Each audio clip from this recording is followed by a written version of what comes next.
Hello, ladies and gentlemen. My name is Dark Phoenix Gaming, and you are watching Kaiserreich with the Netherlands. So welcome back. Now, just to go over a few recent events, because it has been a rather politically contentious, shall we say, few years so far in this campaign. We have managed to obtain Flanders as a puppet state. They're dragging their heels on actually being annexed by us, simply by not taking the focus tree for a united Netherlands.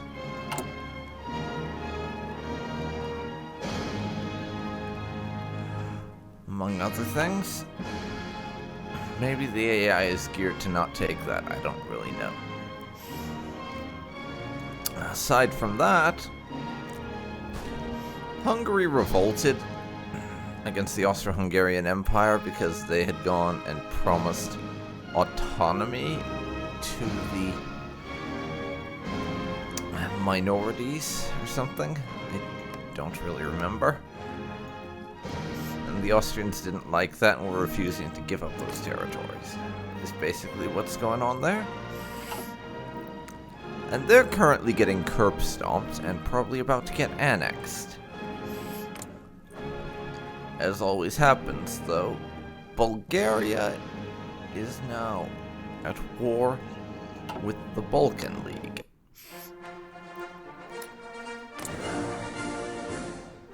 Or Belgrade Pact, even.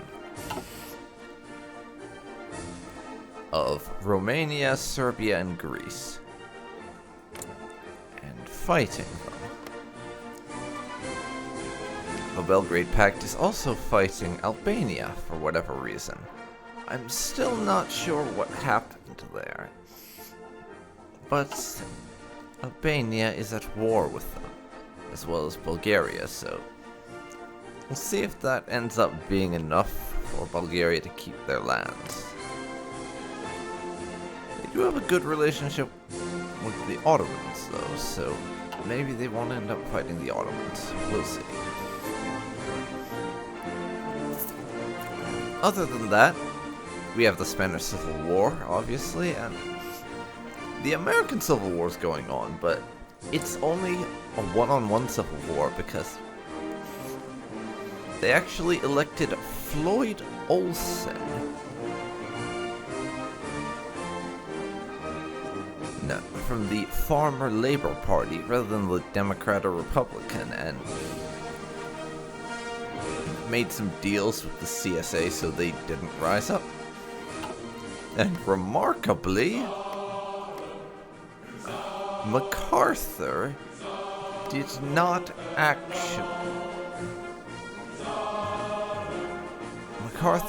actually become military dictator of the United States for once. Meaning that the US is not fighting the Pacific States, or anything like that.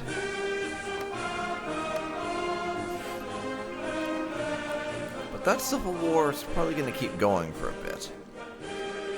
However, one result of that was Panama seized the Panama Canal, and Canada demanded they join their faction as a result.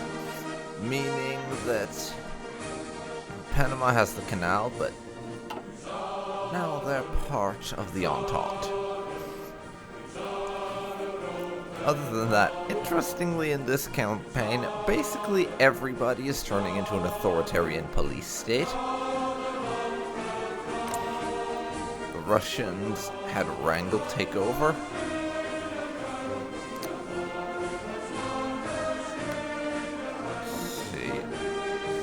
Sam's actually having more of a democracy going on. Canada invoked the War Powers Act or something along that nature, which what it basically does is gives the king the power to override civil liberties and stuff.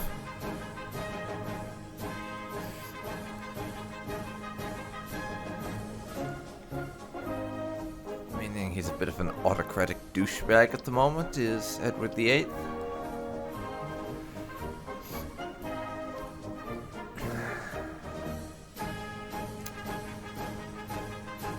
And I never noticed this before, but apparently the West Indies Federation is a colony, a federated colony of the Dominion of India, so they're a puppet state. Pretty sure in the previous versions they were independent,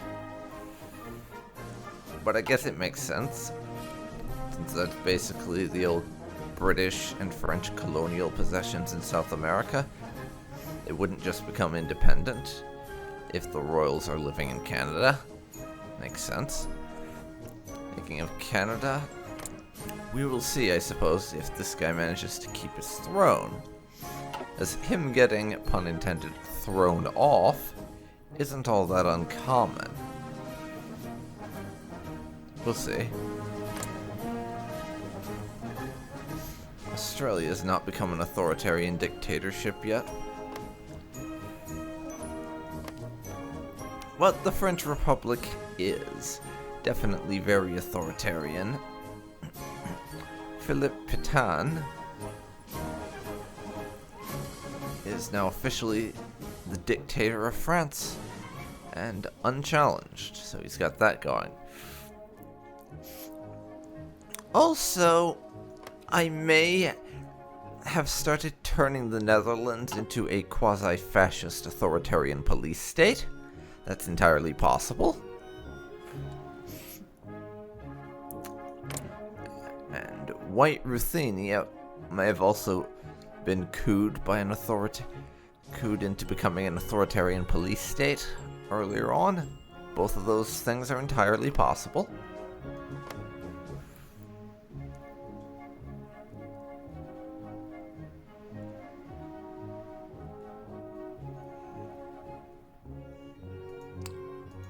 For the moment, though,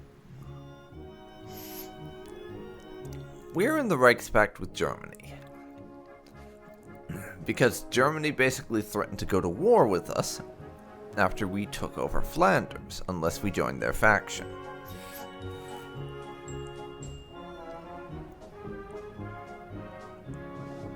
Which is why we are in the Reichspakt. I'm hoping we have some way to leave it, though that will probably be after the inevitable war with the Frenchies. But hopefully that happens. Anyways, now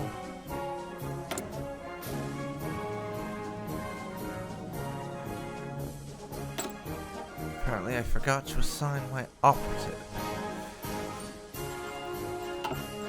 for the infiltrate the French army scheme I've got going on.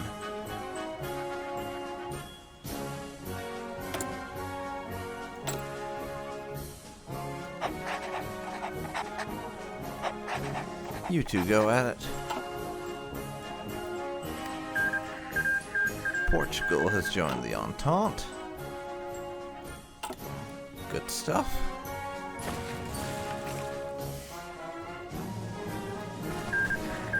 And Hungary has been annexed, so let's see what the Austrians do to them. Probably a bit of partitioning about to happen, if I was to guess.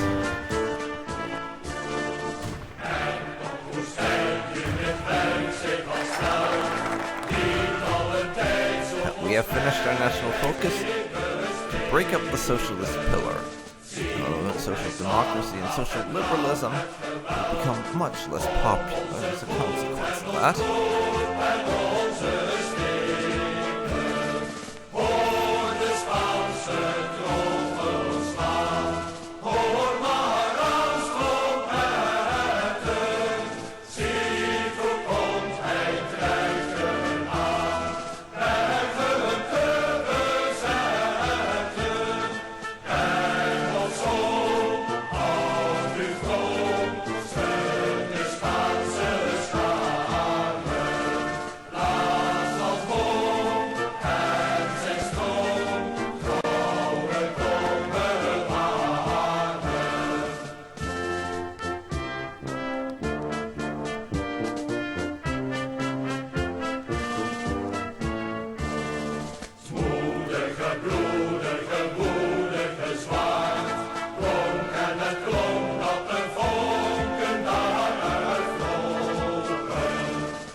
to outlaw the trade unions. Sorry for the long pause. I was looking through them to try to figure out which path that we could take. And we can't go down to that stable once more one through this route because to get down to that, we need both of these. We could only get through the lines of the right.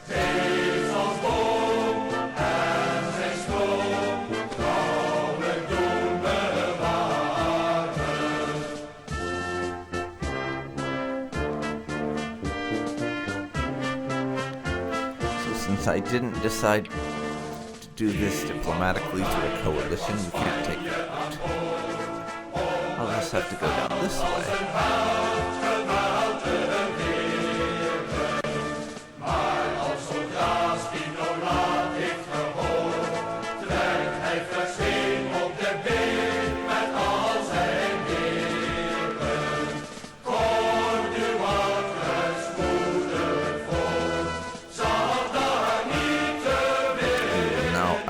Trade unions.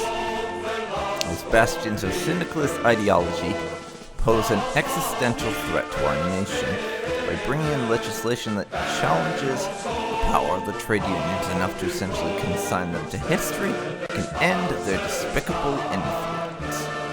It will give us the union's banned national spirit, and damage to garrisons goes down by 20%. So if we're ever occupying any territory that's not our core, that will reduce the amount of damage that's done to our garrisons. That's probably not likely to happen for a while yet, but it'll be nice to have if it ever is. NAS overtakes NVV. The most important social democratic union within the Netherlands for years has been overtaken by the Syndicalist NAS in terms of membership. This is a bad sign for the SDAP, as it sends a loud signal that their power base is quickly breaking away with the more radical side of Dutch politics. It also provides evidence that their pillar, so far untouched by the ongoing process of depillarization, is now undergoing the same crumbling that the other pillars have felt.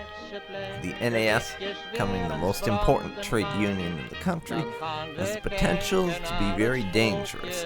Therefore, some voices in our government have called for an official announcement that we will not countenance any negotiations with the NAS, hopefully limiting its appeal. So, we either say that we do not negotiate with syndicalists, which will slightly reduce our stability and political power, make the Social Democrats more popular and syndicalists less, or we accept the new status quo and just syndicalist popularity goes up. Come on now, given who's in charge of this country, do you have any doubts? We do not negotiate with the Syndies. Fuck no. Of course, that has really hit our stability. So, the fall of Burgos.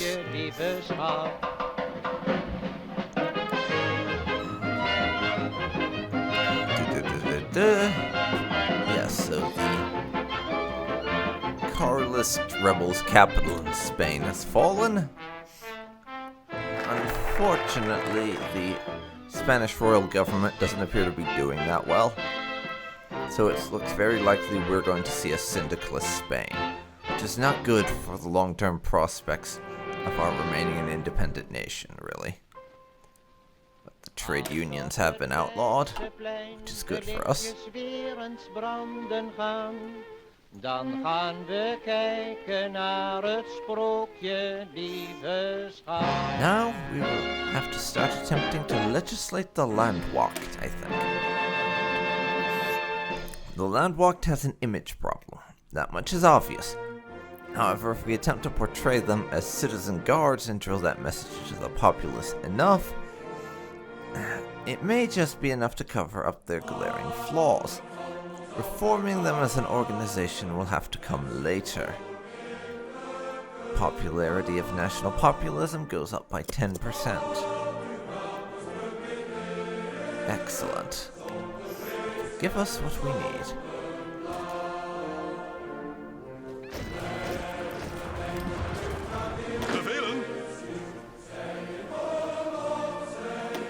And we've got another division in our army. We're now up to 15 total. The fall of Madrid. Yep. Incendies are winning. Reports from Madrid confirm that the Spanish city has been captured by advancing Red Spanish forces after long merciless fighting in the hilly terrain and the old city. Spanish forces put up stiff resistance, hoping to delay the Red Spanish forces for as long as possible, but were eventually beaten back. So falls the heart of the Kingdom of Spain. And yes, they've lost their capital. And there goes the Kingdom of Spain.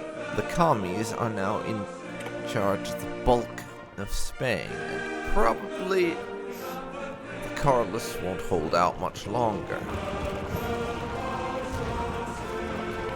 I expect they're likely to fall shortly.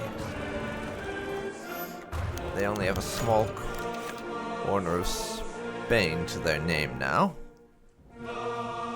even if they have reclaimed their old temporary capital of Burgos now. Birth of Princess Beatrix. Princess Juliana has given birth to the future crown princess of the Netherlands, named Beatrix Wilhelmina Armgard van Orange-Nassau, who shall inherit the Dutch throne after her mother dies or abdicates.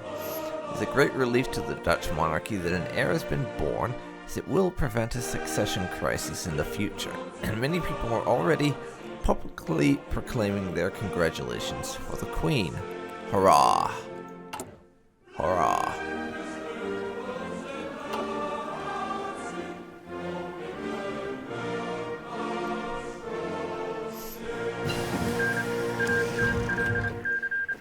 Okay, the Russian Republic has annexed Turkestan.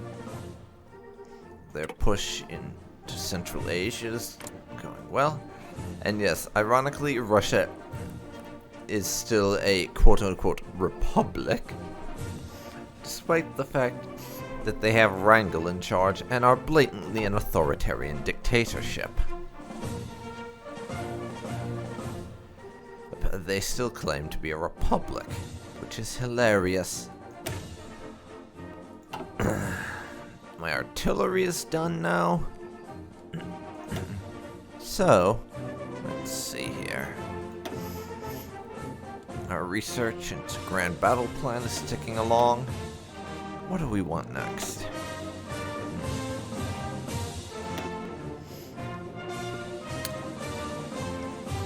I think improved infantry equipment is the order of the day. Better pew-pews for our foot soldiers. And we'll start producing the more modern artillery.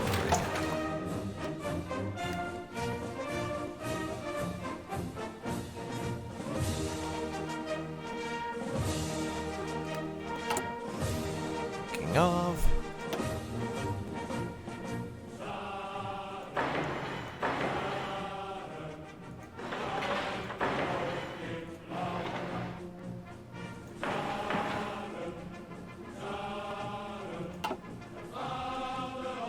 I'll throw down a bunch more military factories so that we can start producing better big guns, I think.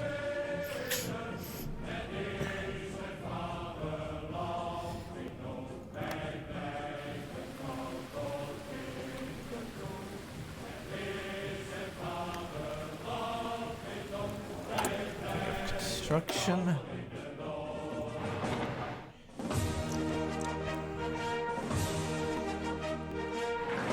I'm going to begin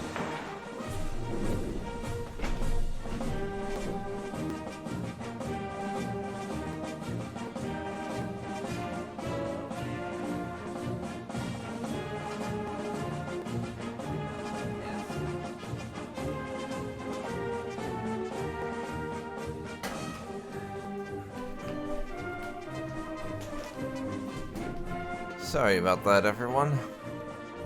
The bloody fucking telemarketers will not leave me the fuck alone.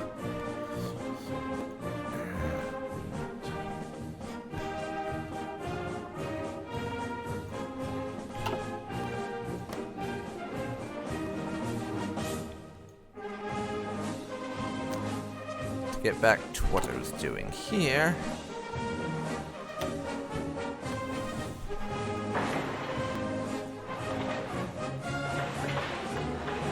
We are going to construct the max level forts right here.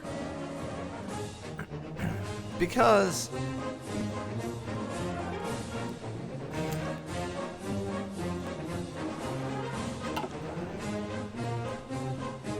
I want to fortify this river right here. My idea being that if things go badly enough with the French, we can fall back right there to what I'm going to be nicknaming the Rotterdam Line, and just hold there against any future French attacks.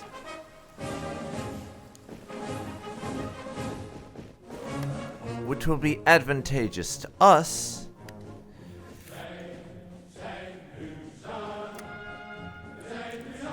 because it gives us a strong defense along the river. But at the same time,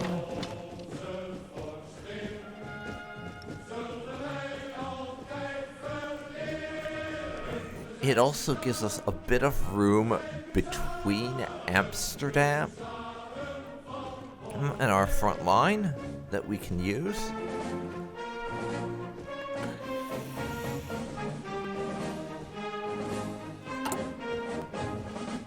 That note, though, I should probably fortify over here, too.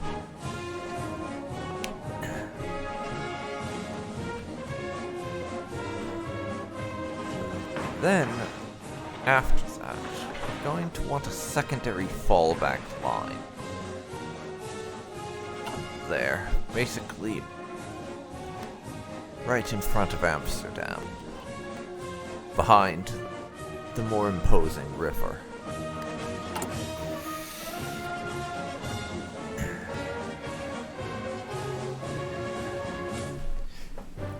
I don't know if I'll have time to finish both, but 2 separate defensive lines right here as a way to hold when the inevitable French onslaught comes. It seems like a good idea to me. We'll effectively be selling out our puppet state and the southern half of the Netherlands, but given how much of a stupid offensive advantage the French are going to have, this feels like the best choice to me. Okay, and we have the Binnenhof fire. Marnius van der Lubbe, a syndicalist already notorious for his pyromania, set fire to the Binnenhof, the seat of the Dutch government. Already the VNH has called for a countrywide attack on left-wing elements of any kind, and it remains to be seen whether we can avoid such an outcome after this. The left, meanwhile, has sought to prove that the fire was caused by the VNH in an attempt to frame them, but no one really considers that a realistic scenario, considering Van der Lubbe's history and the fact he was apprehended at the very scene of the fire. Keep calm and carry on, and lose 15 stability, putting us into the negatives again. Great. Great. And to those of you not familiar with German history, this will seem strange, but this is actually a parallel to a thing in historic Germany where the Reichstag was burnt down, and I've heard some speculation that Hitler actually had it burnt down because he immediately turned around and accused the communists of burning it down, then used that to vote himself, to get himself given emergency powers is by the German Parliament, and proceeded to use those to, among other things, ban all non-Nazi political parties. So yeah, you can see why that would be somewhat suspicious to more than a few people. Anyways, Nacht van de Dui Rui Ratan. The red filth hit us hard in the heart of our power, burning down the Binnenhof. They know what will come next. Unless we act fast, they will band together in the north to start a revolt in hope of wearing down our regime. Hoping to avoid such an occasion, Van Gilkerken has ordered the Landwacht to get as many Reds in custody as possible before they seize an opportunity to arm themselves, leading to resistance necessitating major violence. This night will go down in Dutch history as the Night of the Dead Red Rats, as Van Gilkerken has aptly named it. Yes, the Dutch version of the Night of the Long Knives, as I suppose. You can't find someone, bring in their entire family. More stability loss, but you kinda gotta. Massive roundups have resulted, aside from the capturing of less important leftists, and the high-profile arrests of Daniel Galouz, a senior member of the Syndicalist National Labour Secretariat. The Landwacht brought him to a makeshift prison camp in the politically charged ruins of the Binnenhof. Question is, what shall we do with him?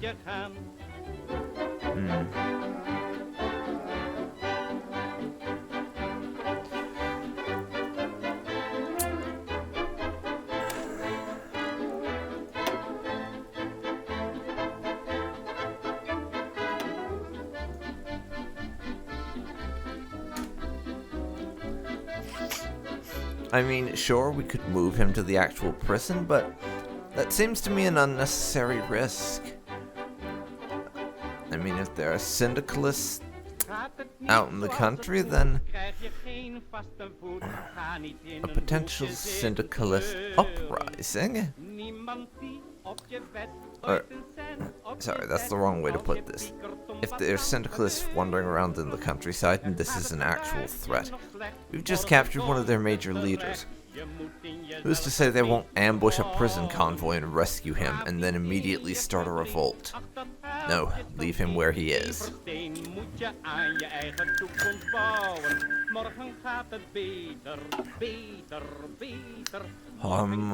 Kolthek located. Despite his initial resistance, special tools convinced Galouz to share the location of his boss, NAS leader Harm Kolthek, with us.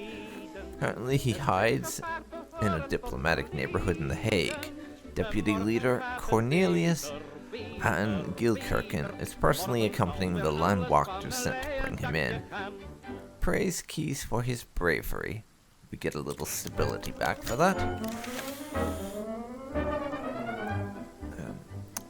After having knocked open the door of the villa where he was hiding, Landwacht was just in time to see him escaping.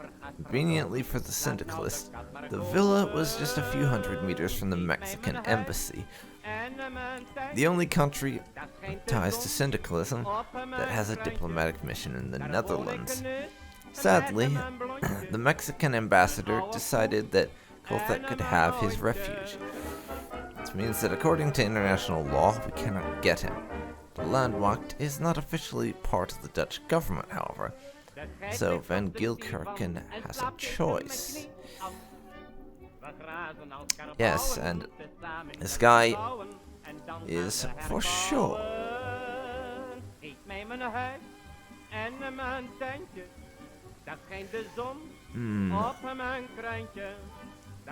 That's a lot of stability loss to take. I don't know. Okay, so...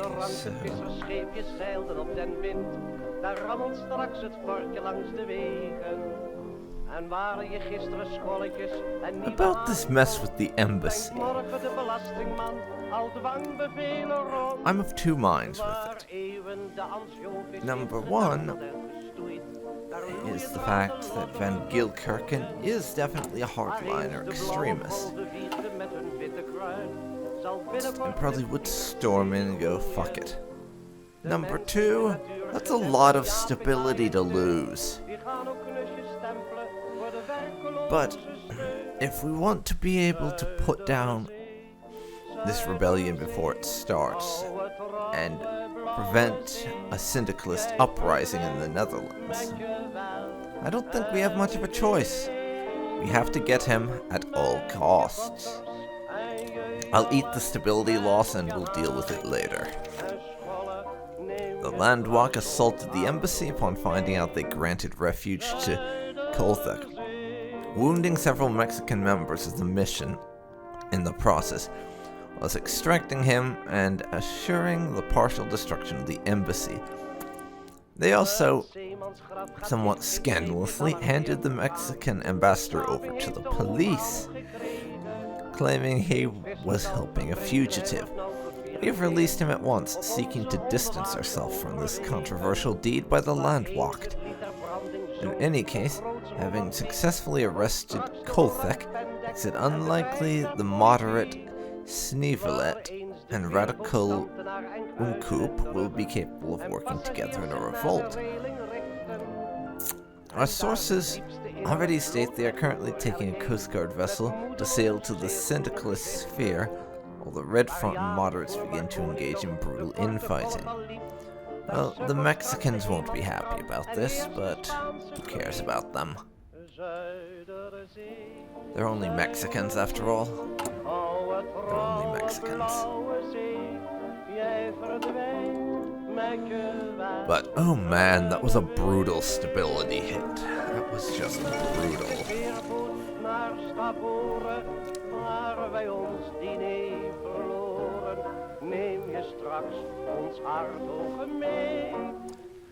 Japan, blah blah blah, great power, expansionism, etc., etc. Fuck off, Japan. Stop pretending you're important. They're Asians, after all. How important could they be? This is from the perspective of the current Dutch leadership, I should mention. Not me. Because they generally don't give a crap about anything outside of Europe, with the exception of their colony over in the East Indies. Which is why we are being as racist as possible towards any non-Europeans, in most cases. Concentrated industry is done. So, next we'll pick up improved machine tools, I think.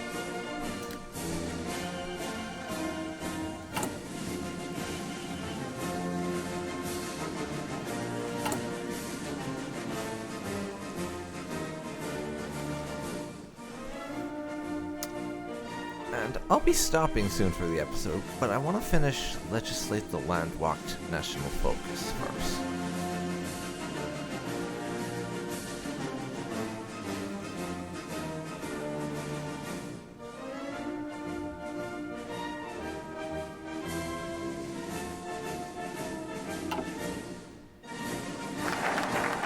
There we go, that's done. National populism is more popular. If you'll pardon the pun.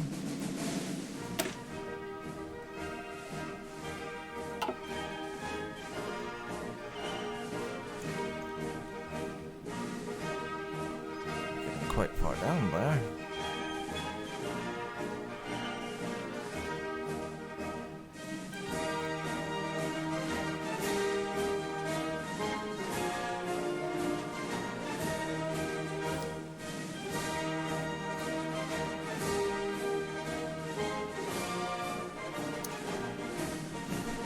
But now we're going to go over to the Rhine line in an effort to boost our defenses against the Syndicalists. I I started building some forts to that end, but this will let us skip that on a couple of them and get some in place pronto. For since the inception of the Communard regime in France, the godless Syndicalists have been plotting our destruction and that of our German neighbor. The Rhine is a significant obstacle to this end, and if we were to strengthen it with forts, provided God blesses us, there'll be no foreign Syndicalists setting foot on Dutch soil north of the Rhine. Adds 2 land forts in Holland and Guelders. And it'll only take 35 days to complete. Nice. Very nice.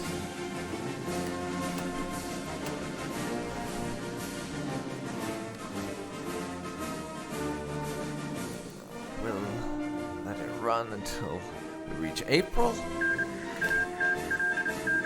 Guatemala's showing the Liberal Pact. Don't care about that. And I wasn't looking at the time, but Austria has partitioned Hungary enough so that it resembles modern Hungary quite a lot in terms of borders. We have an independent Slovakia, Transylvania. Croatia's got some more land, among other things. But yes, I think we're gonna call it here. We took quite the massive stability hit in our efforts to stop that Syndicalist revolt.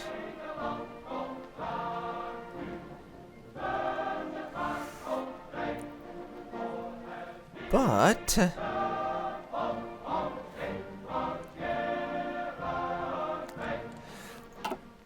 we accomplished our goals, so I'd say it was worth it. So this has been Dark Phoenix Gaming.